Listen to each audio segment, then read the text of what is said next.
All right, so we said we was going to do a follow-up after last night on the G-Force blade. Here it is. Been out here quite a while today.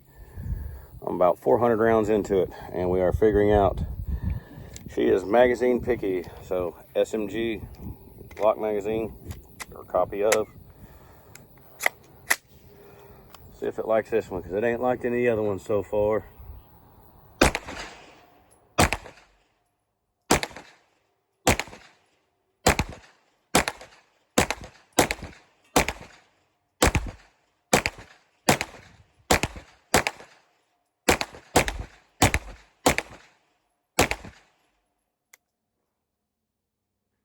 That trigger. Fucked up round.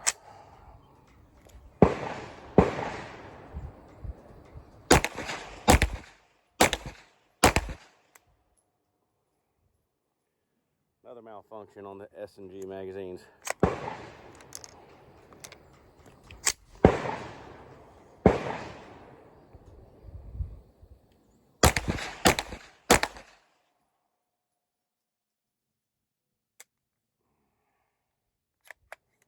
And did not do last round hold open.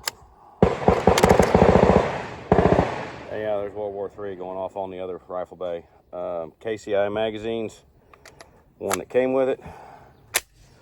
See how it does.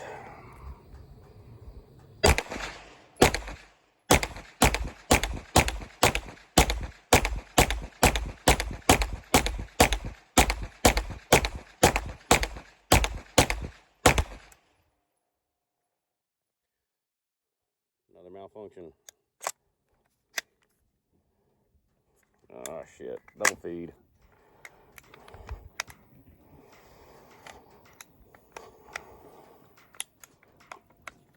Boy, it locked up that time.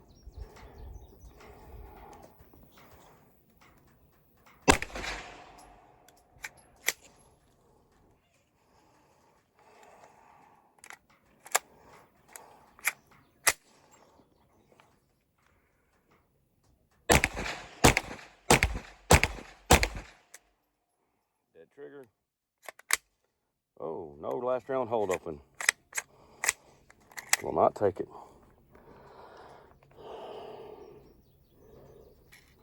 Okay. Glock 19, actual Glock magazine. See if it does any better with this one.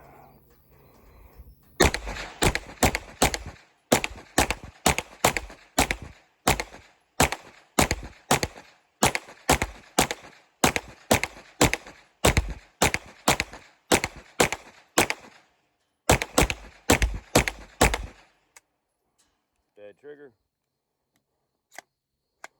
Did not do last round hold open, but took them all the way through. So, G-Force blade. I don't know. Like I said, been out here for a while today playing with it. I've gone through over 400 rounds. It is definitely magazine picky. I haven't had any other failures other than the magazine issues. It likes the Glock magazine the best. Anyway, that's what y'all got. Y'all have a good one. Oh, accuracy. It ain't too bad.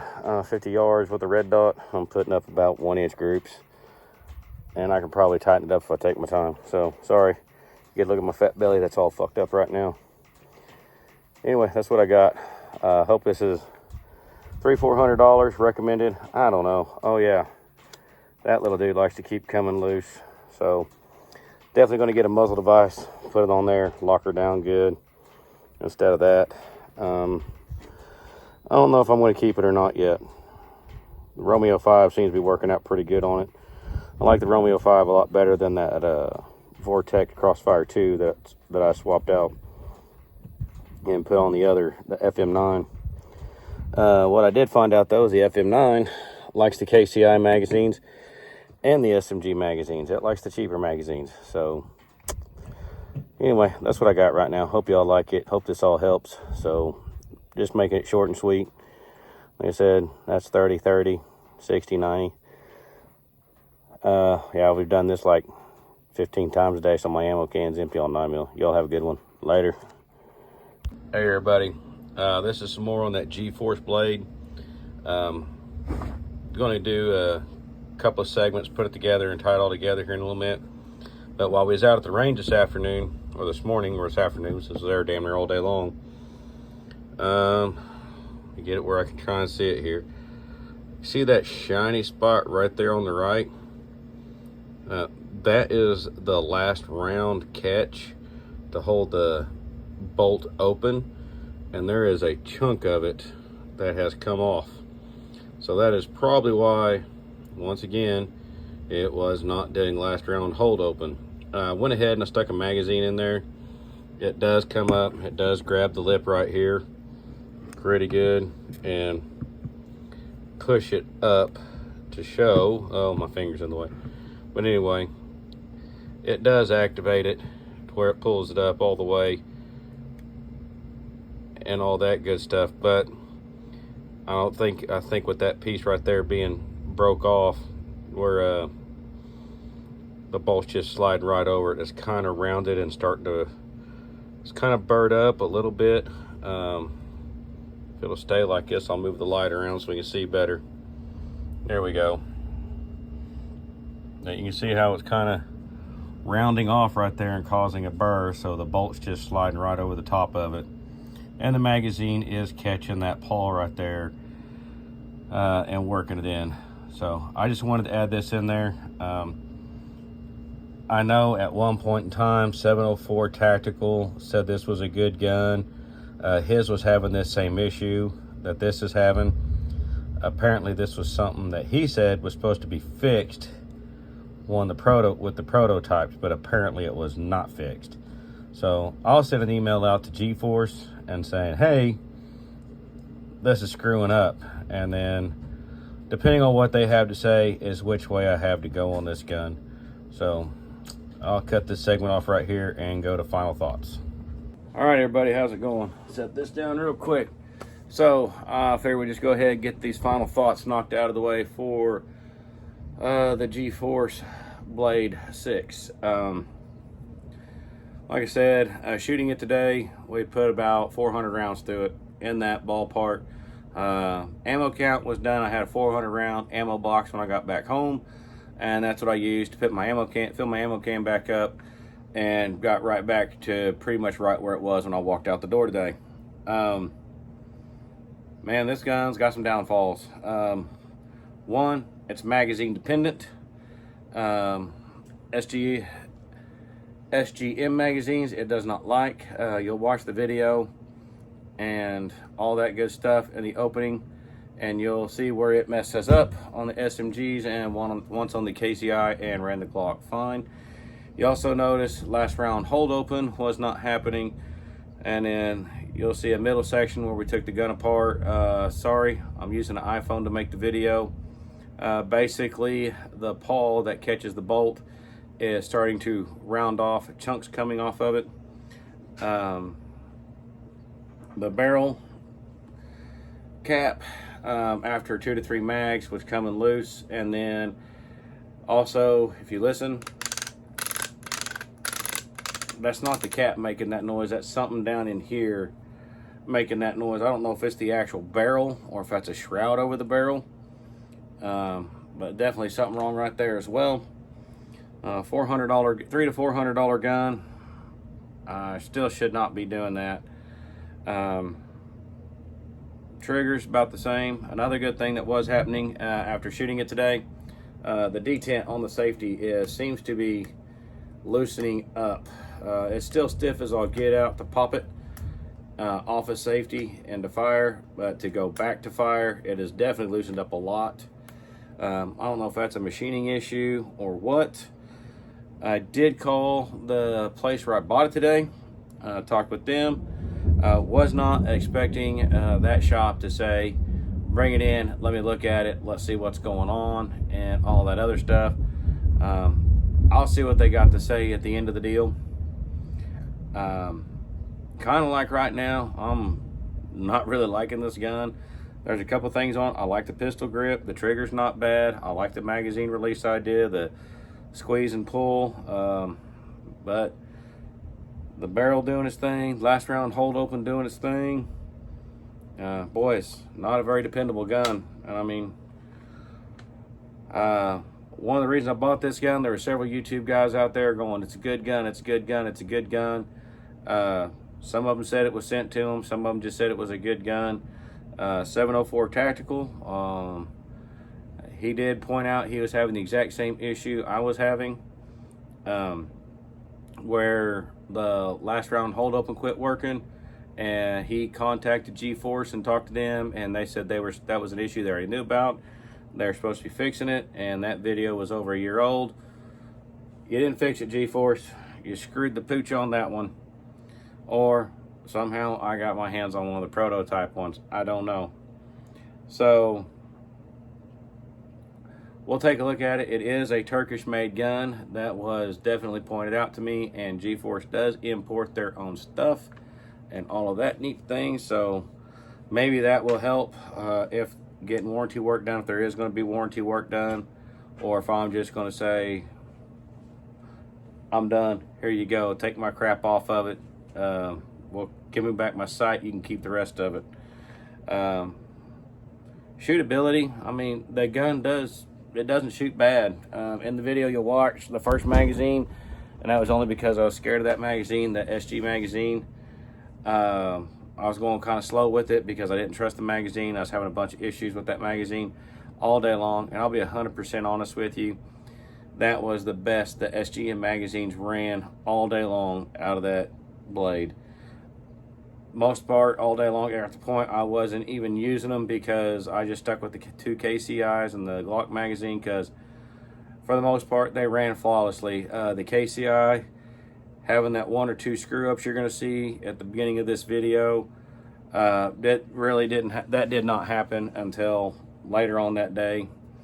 But the Glock mag, it ran flawless all day long, which is really weird because I've got another PCC sitting in the gun safe, and it won't run that Glock mag for crap. It hates it, but it'll run these SGM magazines all day long. On the SGM magazines, I guess it might be how they fit. Maybe they're a little fatter or something like that, because they slide in and out of the Foxtrot Mike 9 real easy.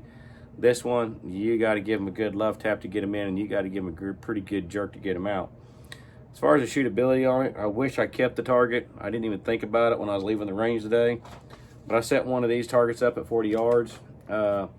90 to 96 rounds. Some of these magazines are 33 rounds, and they're 30 to 33 round magazines, and I think 2 of them were 33, so we're just going to say 96 rounds. All but 2 or 3 were inside. And as you'll notice, as I get into the KCI and the Glock magazines, the cadence of the fire does pick up pretty good. I don't think I could hit that small of a target with that cadence, excuse me, with a handgun. But with this, I was able to do so. Right now, final thoughts on this thing is it's a no-go. I'll see what they do on the warranty thing.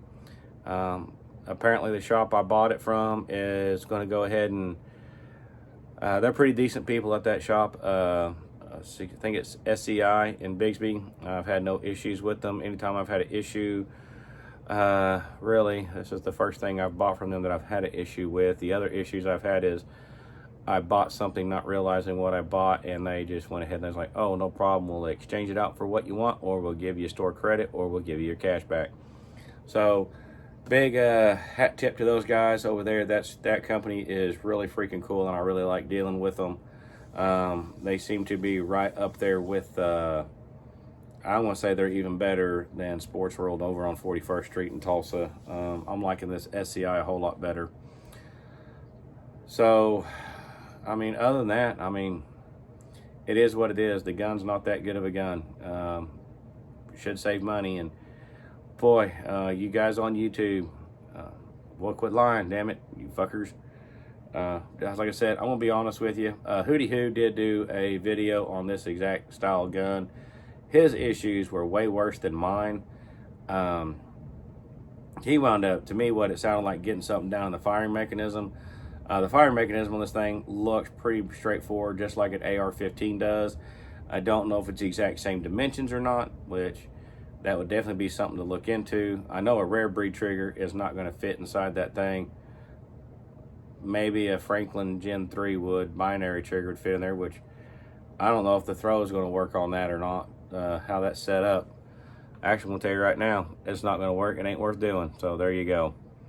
So yeah, the gun is pretty much proprietary, I want to say, with the way it's designed. I'm just now noticing that looking at it with the way it's offset.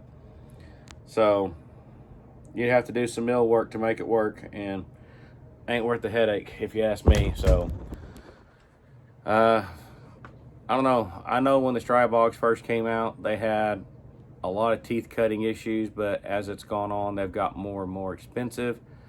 Probably gonna be the same thing with this one. Definitely wouldn't buy one right now. I'd probably wait a little bit and see what happens. See if this thing actually gets a following, kind of like the Stribog did, where you get some aftermarket support and the company actually puts forth the effort to fix what's going on with the systems and all that, everything else. So I think I'm out.